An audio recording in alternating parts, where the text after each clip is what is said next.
It's Wednesday, and you know what that means. We're live and sold out at the Yuengling Sundome here in Florida for AEW Dynamite Beach Blast. And one thing's for sure, it will be a blast. No doubt, JR, because tonight there are two huge main events set to take place. Both the AEW Women's title and AEW World title are on the line. Toni Storm defends against Tessa Blanchard, who last week decided to cash her casino chip in which she won at Double or Nothing. And Kenny Omega will defend his title for the first time since he beat Jon Moxley for it against Sammy Guevara in our main event tonight. Yeah, that match made due to not only Taz wanting Sammy to have his chance after he was ruled out of the World Title Eliminator, but Tony Khan with his first sanction on the Elite. Should be a good match, but that's not all, as Pinnacle take on the Young Bucks and Cody Rhodes announces his next opponent for his TNT Title Open Challenge. All that and much more.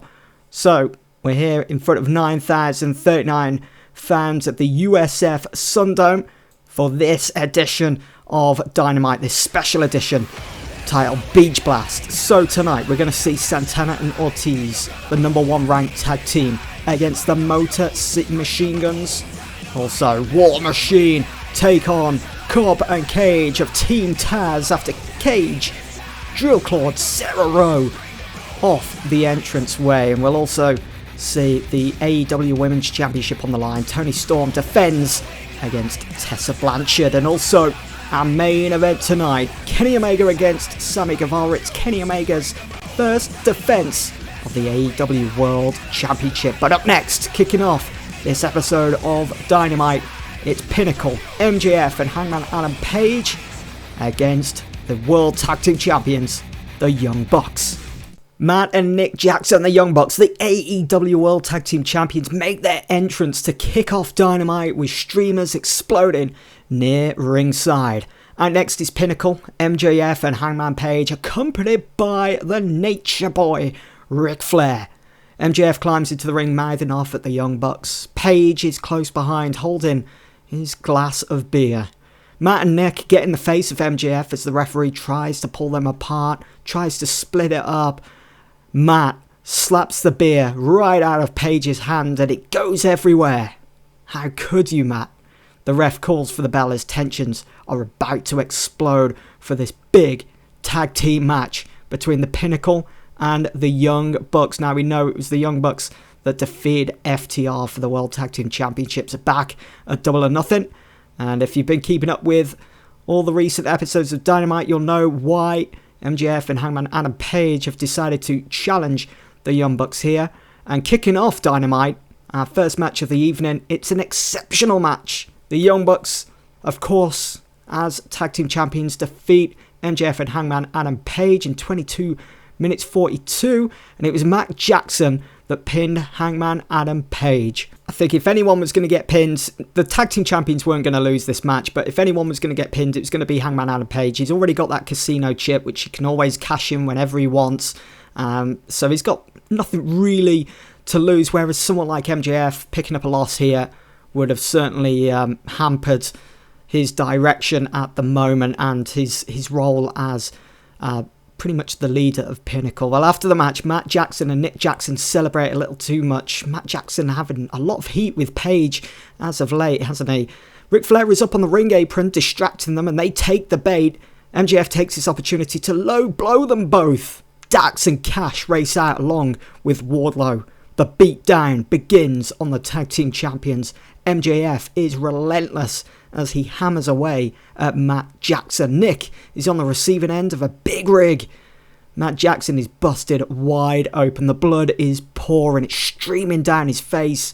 MJF pulls out some handcuffs and he handcuffs Nick and Matt together, standing them up, and then he implores Hangman Page to hit his buckshot lariat. He's almost screaming. And Page seems hesitant. In the end, Wardlow takes the initiative, picks the Young Bucks up onto his shoulders and hits his F10 to devastating effect. Pinnacle stand tall, raising each other's arms over the tag team champions. FTR, I heard saying, we're up next, and we're coming for those titles. What a segment rating, 87 for this. And the Young Bucks, well, being beaten and blooded. The Pinnacle making an example of them, pretty much proving that, they're not going away anytime soon. Yes, they may have lost the opening match here, but they're coming for those titles. Up next, we go backstage. Matt Hardy and Darby Allin are seen backstage talking when in walks Jeff Hardy. Matt starts talking about that time when Darby took on Jericho in the street fight back at Halloween Havoc. How every time Darby steps into the ring, it just takes him back to a time when things were simple, when it was the hardest on top, when they lit up the world of tag team wrestling. Matt makes the comparison again of Jeff and Darby. This doesn't seem to have much effect on Darby. He isn't one to like praise too much, as we know in real life anyway. He's such a humble dude. And Jeff just nods but seems distant and eventually says he has to go. So Jeff Hardy distancing himself, maybe not liking the direction this is going, how Matt Hardy is properly building Darby Allin up. At one point it seemed like it was Matt Hardy versus Darby Allin, but now it seems like they're together as a team. But we'll have to wait and see where that goes. Our next match of the evening, it's a decent match, Proud and Powerful defeating the Motor City Machine Guns in 11 minutes 22. Santana pinning Chris Sabin. I do think we probably could have got a better rating for this if the match had gone on just a little bit longer. But I felt I wanted to give a bit more time to the women's title match because I know that's going to kick ass. I'm sure it is. Toni Storm against Tessa Blanchard. But it does its job. Santana and Ortiz definitely on top of the tag team rankings now. They are undefeated in about 7 or 8 matches, I think. And after the match, Santana and Ortiz flank Selena De La Renta as they celebrate their victory over the Motor City Machine Guns. They are now surely next in line as challengers to the World Tag Team Championships. Well, I'm sure FTR are going to have something to say about that. They won't be too happy. They want their rematch, of course, don't they? After dropping the titles at Double or Nothing. Taz and Sammy Guevara are seen backstage getting ready for the main event AEW title match against Kenny Omega. Taz is hyping Sammy up, telling him he has everything to go out there and overcome Kenny Omega. He reminds him of what's at stake, what he's been working towards ever since he arrived here in AEW. This is Sammy's time to shine, as the lyrics go in his theme song. Ricky Starks, Brian Cage and Jeff Cobb of Team Taz bump fists with him as he continues to prepare for his match. And of course, Cage and Cobb have that tag team match up against War Machine very soon. But we are going to roll into our next segment as Cody Rhodes makes his elaborate entrance, dressed smartly, holding his TNT title. Once in the ring, he begins to talk about the past 3 weeks, how they've been tough and demanding, but how much he has loved every second of it, which is why he is extending the open challenge. He's here tonight to announce his next opponent for next week's Dynamite. As he continues to talk, he gets cut off by new music and a new graphic up on the Tron, which shows all ego. Ethan Page steps out the entranceway with a huge smile, that smirk on his face, that cocky smirk. He steps into the ring and comes face to face with Cody, and he points at the TNT title. Cody looks at it, then looks back at Page, taking his time, and then nods. Cody versus Ethan Page next week, and Cody Rhodes was a real star in this segment, although Ethan Page looked dreadful.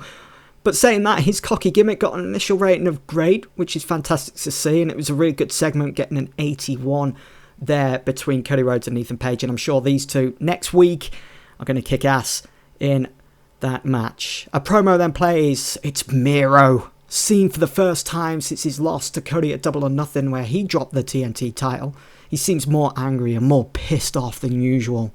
He doesn't care who he hurts. He'll break the AEW roster until he gets what he wants, whether that's the TNT title again, or even better, Kenny Omega's World Championship. Either way, he is coming to destroy. We get a big 74 segment rating for that. So, something else booked for next week's edition of Dynamite, Miro's return. Up next here on Beach Blast, the Women's Championship on the line. Toni Storm defending against Tessa Blanchard. And in about that, had good heat and decent wrestling. After 11 minutes 27, a new AEW Women's Champion, Tessa Blanchard. Toni Storm has lost her championship after a distraction from Tessa Blanchard. Tessa going all the way, and we've got 70 for this match. That's the best rating we've had yet in this series for the women's division.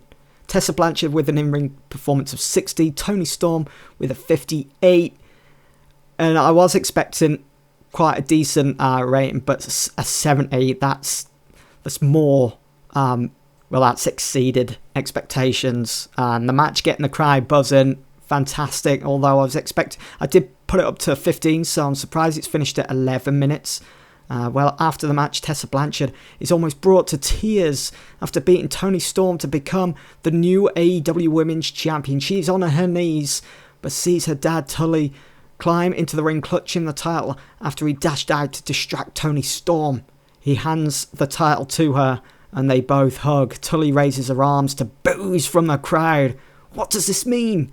Is Tessa now Pinnacle? We'll have to wait and see in the next episode of Dynamite. I mean, there's all sorts of directions that we can take it in. You know, Toni Storm won't be happy. Tessa pretty much fast-tracking her way to the title. We can go down all sorts of routes. Up next, we get a quick promo playing, hyping up the return of Chris Jericho, Le Champion, on the next week's edition of Dynamite. He will be back and back in black. Don't miss it.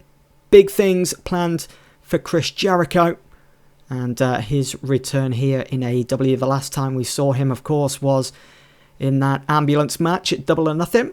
Then footage is played from last week with Jon Moxley consoling Eddie Kingston after his loss to Shinsuke Nakamura.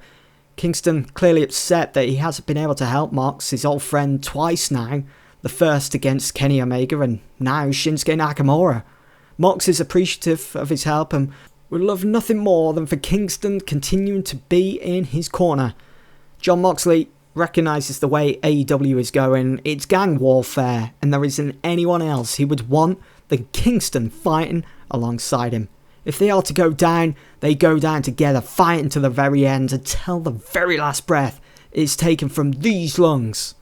For all they've both been through, it's time to put those two silly losses behind them, stand up, give no fucks and fight. This pumps Eddie up and they both walk out together. You could almost put that on a t-shirt, couldn't you? Give no fucks and fight. And just like real life, we're going to see this little partnership between Mox and Kingston start to flourish a bit here in this save here in AEW. Give no fucks and fight. What a motto. Give no fucks and fight. Brilliant. But we only get a 69 for that. Was hoping for a bit better with Mox, but I do need to change his gimmick at some point. I know it hasn't said it here, but I know that it's starting to get stale as we roll into our next match of the evening between War Machine and Brian Cage and Jeff Cobb.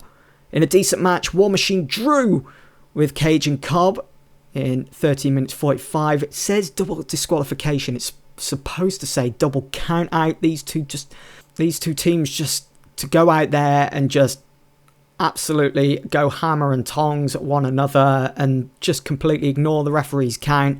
And of course it does extend the storyline. Cage and Cobb, again, working so well together as a team. Raymond Rowe came out this match looking good, and the performance of Cage stood out as being good. Cage, certainly, we do need to be pushing him, whether that's part of this team. Maybe we bring this story between War Machine and Cage and Cobb to an end soon. Maybe at Fyter Fest, which is in 2 weeks, I think. We'll have to wait and see, as I'd love to see a match between Cage and Kenny Omega at some point. The match is over officially, but the fight continues. Rowe and Hanson hammering away at Jeff Cobb and vice versa with Cage. Such bad blood between these two teams simply because Cage drill clawed Sarah Rowe off the stage 2 weeks ago. Both teams eventually they're split up after security and officials race out from the back to break them up. Rowe is livid as they are dragged away, as you'd expect. And I did forget to mention that Hanson, yes, he has got an injury.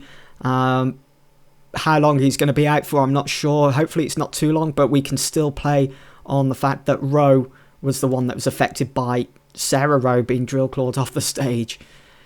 And up next is JR. If Beach Blast isn't enough for you, then next week's Dynamite is shaping up to be yet another thriller, as Cody Rhodes will defend his TNT Championship against debuting Ethan Page. Miro, who lost the TNT title to Cody, returns to in-ring action. And Chris Jericho also returns. Last time we saw him was being placed into the back of the ambulance match. He did beat Sammy Guevara in that match, but it was Team Taz that attacked him and then placed him in it, and that was the last time he was seen until next week. Also, one to watch out for that TNT Championship match. Ethan Page's first match here in AEW. Could you just imagine if he overcomes Cody for the title? And of course, the monster Miro back in AEW, not to be missed. Who does he have his sights set on? Kenny Omega makes a real champion's entrance alongside Don Callis. Omega seems confident as always with that AEW World Championship around his waist. As they continue to make their way down to the ring, we switch to backstage, where AJ Styles and Tama Tonga of the Bullet Club are stood watching a monitor and discussing something. Wonder what that could be. And I felt as though the Bullet Club, obviously we've seen them the last couple of weeks here now since debuting after Double or Nothing, felt they had to have some sort of presence here at Beach Blast. It'd be awful to just ignore that. Will they allow this main event to play out against Sammy Guevara? Will they let it breathe? Or will the Elite decide to get involved, keeping in mind that the Young Bucks were taken out, they were battered and bruised and bloody at the start of the evening? Well, in a bout that had fantastic heat and great wrestling, Kenny Omega, of course, defeats Sammy Guevara in 20 minutes 53 after a one-winged angel. Kenny Omega making defense number 1 of the AEW World title. And so begins the title reign. We get an 81 for this match. The crowd buzzing for it, although Excalibur was pretty weak on the desk. I'm not too fussed by that. As long as I'm able to put my stories out there for you guys and share the creativity, that's all I'm interested in. Obviously, I think if we had someone that was amazing on the commentary team, whether it was JR and just Tony Schiavone, we're probably looking at about an 85 for this match. Has to be, right? Well, anyway, after the match, Kenny Omega celebrates another victory and a successful first defense against Sammy. And then we hear, Kenny, Kenny, Kenny! Pac is seen up on the Tron. He tells Kenny that what he and his Elite chums did last week was a mistake, and he is going to wish he hit that V-trigger. The camera pans then across to Penta El Zero Miedo and Rey Fenix standing over Doc Gallows and Cole Anderson hurting on the floor. Penta is holding a sharp object ready to impale it. Phoenix has some barbed wire wrapped around his fist. Pac talks about all he has been through with Kenny over the past couple of years, Iron Man match, etc. Now he demands a no disqualification, unsanctioned match at Fyter Fest to end it all. If Pac loses, he won't challenge Omega again. He wants an answer next week. Pac nods at Penta and Phoenix as they leave, the Good Brothers hurting on the floor. Dynamite Beach Blast comes to an end, with Kenny looking in short, Don Callis still alongside him. So the Elite can be get at. As we've seen, the Young Bucks were preoccupied with that opening match, then got battered by the Pinnacle. The Good Brothers, 2 against 2, or maybe 3 against 2 with Death Triangle, whilst Kenny Omega was in the ring defending his title against Sammy Guevara. And isn't it interesting that the Bullet Club had nothing to do with it? They didn't get involved, they just sat back and they watched it all unfold. As we get a 79 overall rating, pay-per-view worthy Dynamite this, without a doubt, as we are heading into to Fyter Fest, which is in just a couple of weeks' time. Really impressed with that Women's Championship match. I think that's probably my favourite outcome here. You know, Tessa Blanchard going over, becoming the new Women's Champion. It is a new era, a new dawn for the Women's division, and you guys are just going to have to stay tuned to see which direction we take that in. But anyway, that is it for Beach Blast. Let's go and have a look at our ratings then. So this week we drew at 79 show rating. We had 9,000 in attendance, and this show achieved a 2.25 TV rating with a total of 1.69 million tuning in. Over on TNT, we had 970,000 tuning in there, so we still haven't broken that 1 million mark. I'm not sure we're going to be able to do that on TNT. I don't know, but on the All Elite Network, it was a 0.45, which saw 343,000 tuning in. Let's see how NXT have done then this week. Oh, no way. NXT got a 68 show rate and they haven't even broken into the 70s. What has happened here? And they only achieved a 1.92 TV rating and they had a total of 1.49 million viewers tuning in. That is a new low, I think, for NXT. Their main event, Isaiah Swerve, Scott, and Bronson Reed defeating the Night Watch of Cameron Grimes and Kushida. That was their main event. That was the best match of the evening. Wow, it's unbelievable, really. But there we go. AEW wins yet again this week. It's all good. Anyway, that is it for this episode of Dynamite, this special edition of Dynamite titled Beach Blast. Hope you've enjoyed, and I'll see you all very soon for the next episode of Dark